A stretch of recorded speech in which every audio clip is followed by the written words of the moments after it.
When I first sat down to write the screenplay for Operation Unity, I really wanted something that spoke to people on a number of levels, psychologically, socially, cinematographically. I knew this was going to be a defining work, not only for myself, but for the industry. As such, I knew it wouldn't be an easy task to come by. So I basically just forced myself to do it. I sat down at the table, planted myself in the chair, and said, I'm not going to leave here until I have an award-winning screenplay. My roommates went to bed, an hour, 2 hours went by. Pretty soon it's 4, 5 hours. And then all of a sudden I just realized, I don't have a clue what I'm talking about. I'm just going to write down whatever crap comes into my mind.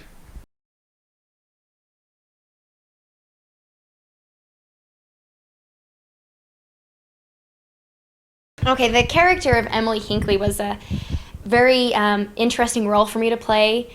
She is a Mormon student who, has her ideals and her morals and her religion that she, strongly lives by. And so it was really, it was a stretch for me. I've never been exposed to a world like that or a person like that. Well, my favorite scene was definitely the Macarena mix-up with Jason Neff. It was an honor to work with him. It has been a dream of mine to meet him. I've loved some of his other pieces, and it was a wonderful opportunity for me to meet him. He's a wonderful actor, and he's definitely as fine in real life as he is on the big screen. So that was a plus. I needed to introduce myself to the culture of these people. I actually went to BYU in Provo, Utah for a day. I spent a day on campus, and I met with a few Mormons. That was interesting. At first, reading the script and stuff, I didn't understand the jokes, but apparently they were funny to the people out there. Anyway, it was a real stretch for me, but I think it was good for my career. I think it really, tested me as an actress and what I could do. My character is actually very deep and complex when you think about it. As a viewer, you don't actually get a chance to see all of the complexity of the inner workings of my character. But when it comes right down to it, I think he's a very torn and conflicted individual. Hello, huh? I got next. Remember me as a hero! A hero! Gosh! Get it right! Okay. I take my job as an actor very, very seriously. The preparation that goes into a role like this is actually mind-boggling. Okay.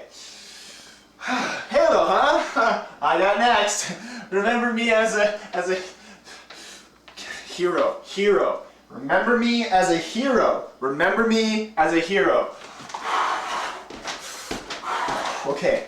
You can't just read the script and say, I know this character now. No. There's research. I actually spent a lot of time watching people die. I walked around old people's homes, just picking out the easiest person I thought was going to croak and studied their actions, studied their frame of mind, I wanted to get inside their head. I wanted to understand the dying individual so that I could bring an element of reality to my character. Okay. Halo, huh?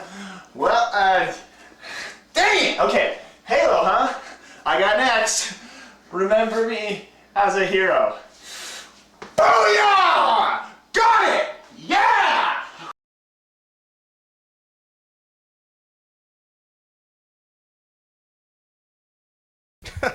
Now that's an interesting question. You see, my favorite character is actually not a character at all. And it's very interesting, the story of how we came about getting this character of Boris into the movie and making it flow the way it did. Yeah, the character of Boris, like you said, it doesn't exist in the real world. It's a completely computer-generated character. And we tried out how many actors for this part? We had over 100 people try out for this part. We know it's a difficult role, but we just didn't have the level of talent that we're looking for. So we're kind of frustrated, and then we thought, we know some people down at Imagination. Why don't we go down there? Let's see if they can help us out with this. They brought some really rough sketches, and they explained that they wanted to create this actor completely digitally, and I had my doubts. I really didn't think it was possible, but here at Imagination, we're willing to take challenges, and we can be creative. How do you think we came up with that name? Not only is it imagination, but it's imagination, imagination. So we said, hey, we'll give it a shot. We'll see what we can come up with. So we ran some test animations, and after working on it for a couple months, we realized that this was possible, that we could do this, that we could really pull this off.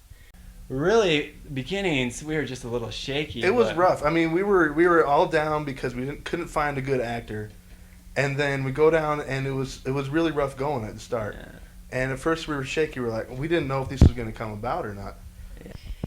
When we were working on Boris, we realized that his movements were really stiff and disjointed, and we didn't know what to do about that. So we decided to take a break and go where we always go to get inspiration. We went downtown to watch the breakdancing battles, and then it hit us. We saw the fluidity of motion that they had and realized that that's what Boris's character is all about, is fluidity, and we incorporated that into his character. After a while, though, it started to come through. In the end, though, it was amazing.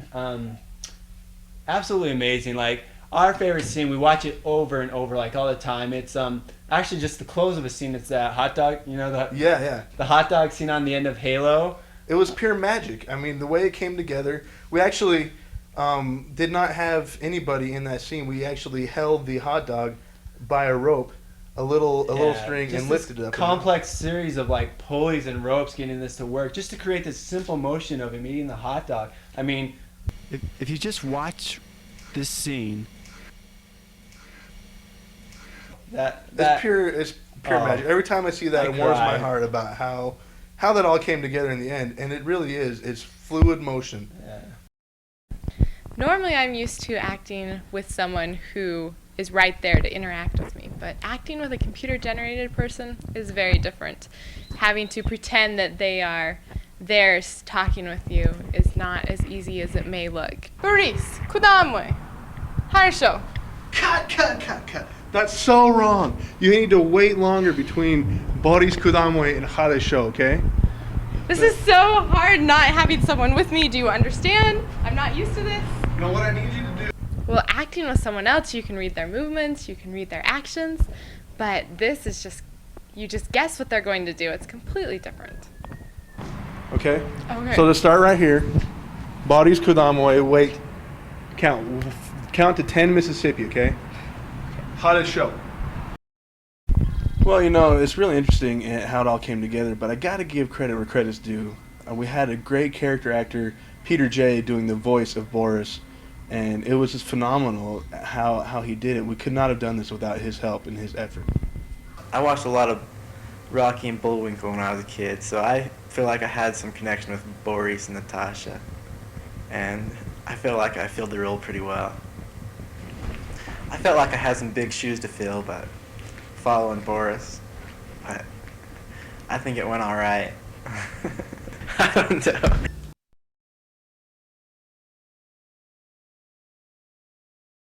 Oh, they were great. They were so creative. They were wonderful people. They had very, very funny minds, very creative minds. It was just a joy to work with them. Yeah. And actually, they had great senses of humor. I could not believe it. They actually created outtakes for us. Every time this character Pete, he's the perfect character because he's computer generated. We can do whatever we want, but you just see the footage we have where all of a sudden he's just looking at the camera, or there'll be a mic hanging down and walk in, and whoa, there's the mic right there. I mean, that always gives us a good laugh all the time. Every time they'd send us out the dailies, and we'd see them, and boom, there'd be without Boris a doubt, looking they at would the put camera. one in on every day, tape, every wouldn't one. they? There was at least one, sometimes more. And it cracked us up. Sometimes you look at the camera, sometimes you look up at the mic. Mm-hmm. It made it a lot more joyful for us to work with. And it really made Boris a more lovable character for us. Just showing a little humorous side to him as well.